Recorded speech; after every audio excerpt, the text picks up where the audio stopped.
तुम्ही दोघी जा, नंतर तुम्ही दोघी जा, गर्दी आहे.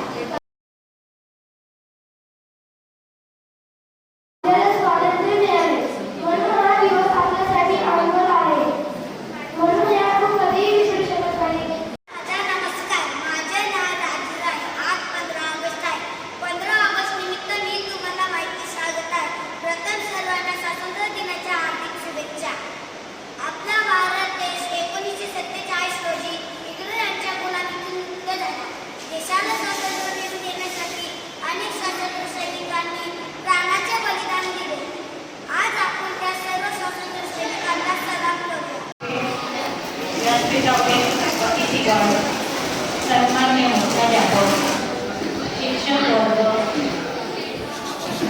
पालक वर्ग, सर्व कर्मचारी वर्ग आणि माझ्या बालमित्र मैत्रिणींनो, आज 15 ऑगस्ट 2024 आज आपला 78वा स्वातंत्र्य दिवस साजरा करण्यासाठी या ठिकाणी आपण उपस्थित आहोत. सर्वप्रथम सर्वांना स्वातंत्र्य दिनाच्या हार्दिक शुभेच्छा. 15 ऑगस्ट 1947 रोजी आपला भारत देश इंग्रजांच्या गुलामगिरीमधून मुक्त झाला. 150 वर्ष इंग्रजांनी आपल्या देशावर राज्य केलं आणि त्यानंतर आपला भारत देश स्वतंत्र झाला. हा भारत स्वतंत्र झाला हे काही सहजासहजी झाले नाही. यासाठी अनेक स्वातंत्र्यवीर, क्रांतीवीर यांनी देशासाठी आपल्या प्राणाची आहुती दिली. बाळ गंगाधर टिळक, पंडित नेहरू, सुभाषचंद्र बोस, महात्मा गांधी अशा थोर महापुरुषांच्या नेतृत्वाखाली लाखो भारतीयांनी स्वातंत्र्य चळवळीत सहभाग घेतला आणि देशासाठी आपल्या प्राणाची आहुती दिली. त्याचप्रमाणे भगतसिंग, सुखदेव, भगतसिंग, राजगुरू, सुखदेव यासारख्या महान क्रांतिकारकांनी हसत आपले प्राण फासावर अर्पण केले. तसंच आपल्याला या सर्व देशभक्तांची आठवण करून देणारा आजचा हा दिवस आहे. आजच्या दिवशी आपण फक्त त्यांची आठवणच करायची नाही, तर त्यांच्या कार्याचे अवलोकन करायचे. त्यांची देशभक्ती, त्यांचे शौर्य, त्यांचा पराक्रम यामुळेच आपला भारत देश स्वतंत्र झाला आणि आपण आज स्वतंत्र भारताचे नागरिक आहोत. आपला भारत हा खूप मोठी लोकशाही असलेला देश आहे. जगामध्ये सर्वात मोठी लोकशाही असलेला देश आहे. तर स्वातंत्र्य, समता, बंधुता या त्रिसूत्रीवर आपले राज्य चालत आहे. त्याचे आपण काटेकोरपणे पालन केले पाहिजे. आपल्या स्वातंत्र्याचा दुरुपयोग होता कामा नये. सर्वांनी त्याचे भान ठेवले पाहिजे. तसंच समतेने, बंधुभावाने आपण आपले आचरण ठेवले पाहिजे. आपण सर्व धर्म समभाव असलेला देश आहे, निधर्मी देश आहे.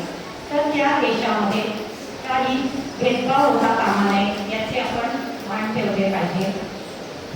आता बंधुभाव आपण दाखवायचा तर ते फक्त सोशल मीडियावरच आपण पोस्ट टाकली म्हणजे आपले काम संपले का?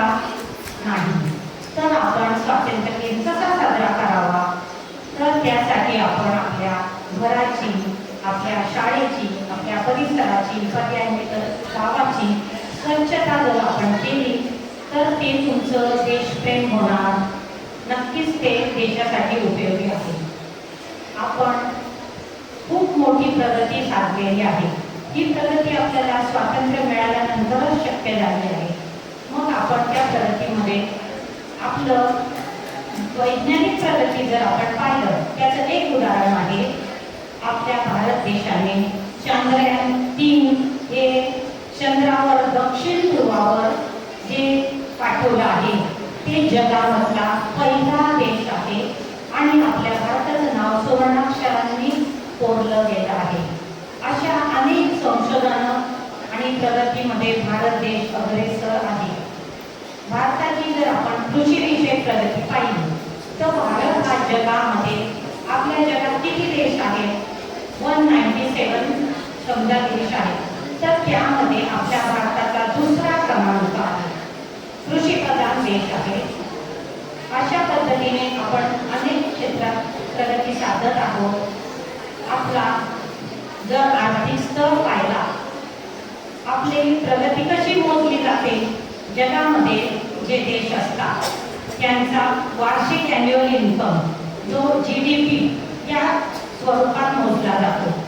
तर जगामध्ये सगळ्यात मोठा देश GDP असणारा अमेरिका, त्याचा GDP आहे 28 ट्रिलियन अमेरिकन डॉलर्स.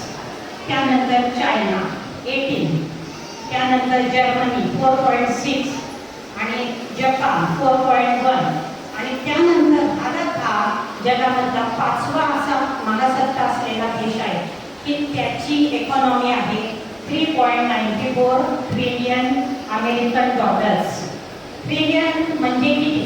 तर एकावर जर आपण 12 शून्य ठेवले तर ती संख्या केवढी होते? तेवढी आपली वार्षिक संपत्ती आहे.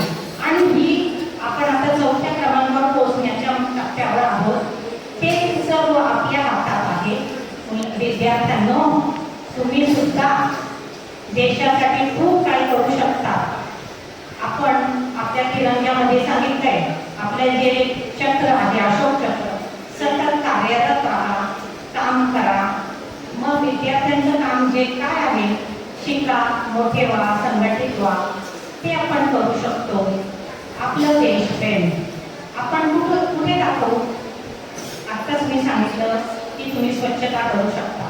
तसंच आपण आपल्या राष्ट्रीय संपत्तीचा जपून वापर करू शकतो. आपली राष्ट्रीय संपत्ती आहे पाणी, त्याचा आपण काटकसरीने जपून वापर करावा. विजेची बचत करावी. त्याचप्रमाणे डिझेल, पेट्रोल, रॉकेट ही जी नैसर्गिक संसाधने यांचा जपून वापर करावा. प्रदूषण होणार नाही याची आपण काळजी घ्यावी आणि आपल्या देशाला ज्या पद्धतीने त्याचा विकास होईल, आरोग्य चांगलं राहील, त्यासाठी कार्य करावे. आपल्या देशाचा तिरंगा विदेशात झळको अशी आपण या दिवशी प्रार्थना करूया. आणि आज आपण आपल्या सर्व देशभक्तांची फक्त आठवण नाही करायची, तर त्यांचं चरित्र जाणून घ्यायचे, माहिती घ्यायची. YouTube, Googleवर आपल्याला अनेक क्षेत्र आहेत, त्याच्यावरून आपण त्या क्रांतिवीरांची माहिती घेऊन त्यांनी आपल्याला जी लोकशाही आपल्याला प्रदान झाली आहे त्यासाठी आपण त्यांचे ऋणी असावे.